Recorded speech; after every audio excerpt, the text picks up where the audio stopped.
Assalamu alaikum wa rahmatullahi wa barakatuh. Welcome back from the ad break, viewers at home. You are still watching Prime Live.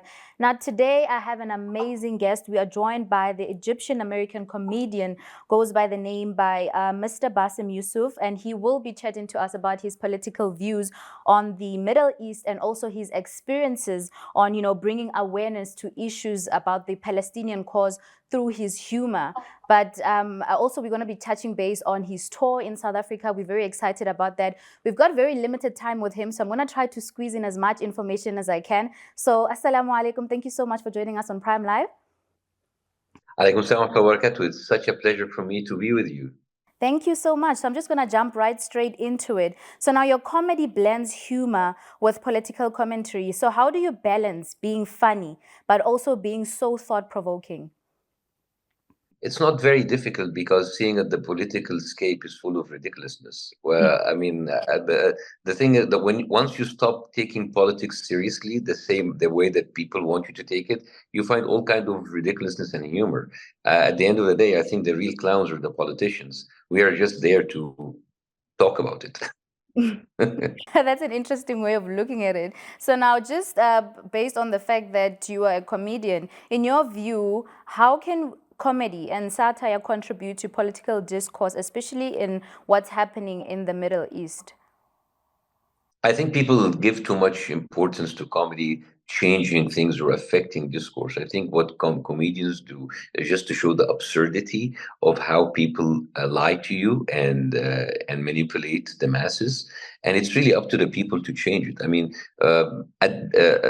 maybe at least comedy is a kind of a catharsis for people to laugh at things, but at most, maybe at a certain point comedy can change people's minds, but it doesn't really change things.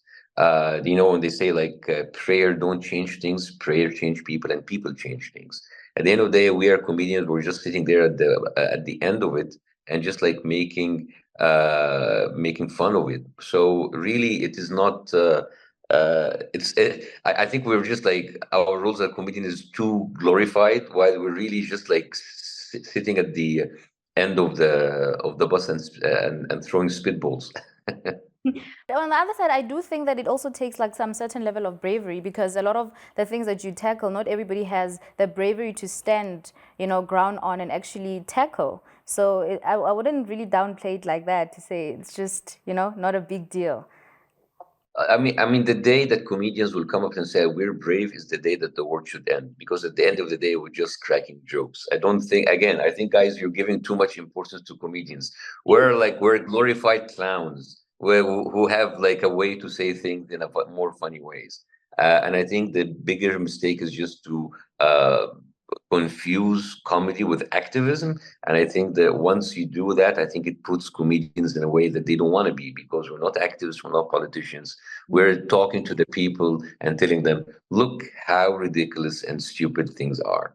You've raised such an important point, because a lot of times if you hear a comedian speaking on a political view or sharing their thoughts, we immediately want to label them as activists, but we forget that they're just comedians. So that's a very important Yeah, point. we are just citizens. We're humans like anybody else. We just like use word differently. We just construct our sentences in a way that make people laugh because we like people to laugh. And also we do that because we really see the ridiculousness of it. And I like to put things in perspective. I don't really like to glorify my role as a comedian. I'm just like a guy who speaks to people in a way that put things in different perspective. That's all.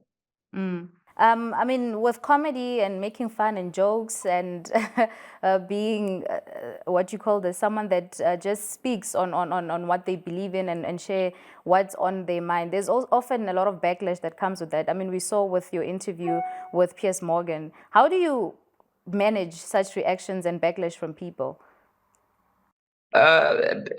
People will have more reactions to comedians more than anything, because at the end of the day, comedians make them look stupid.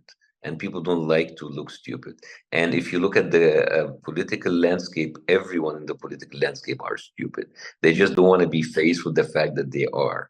And I think that's why we get more reactions and more backlash, because we don't have any political interest. We're not competing with them into political power.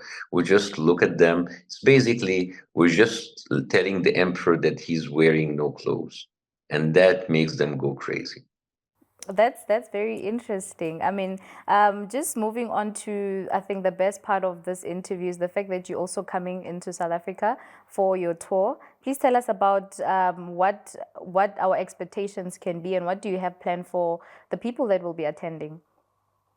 Well, first of all, I can't wait to meet the wonderful people of South Africa. I mean, South Africa has been on my bucket list forever. I'm telling people, I'm not just coming to Durban, Cape Town, and Johannesburg. I'm going there to kite surf. I do kite surfing, and and I can't wait to do kite surfing in Sharks Bay in Cape Town. So, I mean, I'm telling you, like, for me, South Africa is not just like another stop for my tour to do comedy. It's been on my bucket list for years, and I can't wait to meet the wonderful and courageous people of South Africa. I mean, you're talking about making a difference. You're talking about making an effect. This is what South Africa done. They're the only country in the world that had enough courage and enough balls to go out against the international community and show them how stupid they are, stood against Israel, stood against the United States and the ICC, and they are an incredible, incredible force of nature. So for me, it's not just a tour, it's a thank you tour for the most wonderful people in the world. Oh, we definitely are expecting to see you also. Is there anything special that you have planned for the people of South Africa? Yes, I'm going there to laugh with them. That's as special as it gets. I'm going to share with them my personal stories. It's not just like about the what happened the last year, but also this is my origin story about how I changed from being a heart surgeon into comedy, how I was going into rooms being interrogated about my jokes, how I found myself into like crazy gun rallies under Trump. So it's all about the personal stories that I share with the wonderful, wonderful people of South Africa. I can't wait. We definitely cannot wait for that. And I think we do. I mean, you did mention that you will be speaking about your journey from being, a surgeon and transitioning to becoming a comedian. I have so many questions. Like, I'm wondering if comedy is something that you've always known that you want to do. Were you the funny surgeon? But I think this is something that we will always, we'll see on your tour. Well, I have been, I was a miserable surgeon, and comedy saved me by giving me a different path. So that's how comedy came into my life. So it was through misery that you found your passion. Yes, you can only find humor through pain, and I was in a lot of pain. That's, I don't even know if I should say that, but it's good that you found goodness from the misery. So we definitely looking forward to to your tour and also your stay just in general, and seeing how much fun you're going to have in South Africa. It's definitely a beautiful country. So I have no doubt that you're going to have so much fun. Thank you so much. I can't wait to see wonderful people in South Africa, in Durban, at Cape Town, and Johannesburg, and to kite surf. You're very excited. Is there anything specific that you've heard about kite surfing in South Africa that makes you so excited? Because first of all, one of my first instructors in Egypt when I was still in Egypt was a South African. His name is Andrew Mackenzie. He's a stunt coordinator. He's an incredible guy. He's been doing kite surfing for years, and he's the one who told me about like how beautiful it is to kite surf in Cape Town. So I had this like 10 years ago, and I said it's been in my mind. I'm gonna kite surf in Cape Town. So Sharks Bay, here I come. Here you come. Definitely, your bucket list is being checked out. But thank you so much, Mr. Bassem, for joining us. And to viewers at home that are currently watching, I hope they do know that we will be giving away some free tickets on Prime Live. So make sure that you do stay tuned and stay connected to us on social media platforms so you can get to win, and make sure that you see Mr. Bassem live and, have some jokes, laugh a little, just because he seems like a very, very funny guy. I'm sure you guys have seen him, but we're going to be sharing all of that amazing information right here on Prime Live. But without wasting any time, Mr. Bassem, thank you so much for joining us, and we do hope that you enjoy the tour in South Africa, and we'll see you right there. Thank you so much. Thank you so much. Assalamu alaikum. Alaikum salam. Thank you. Viewers at home, that was Mr. Bassem. We will take a quick ad break. We still have more on Prime Live tonight, so do stay tuned. Assalamu alaikum.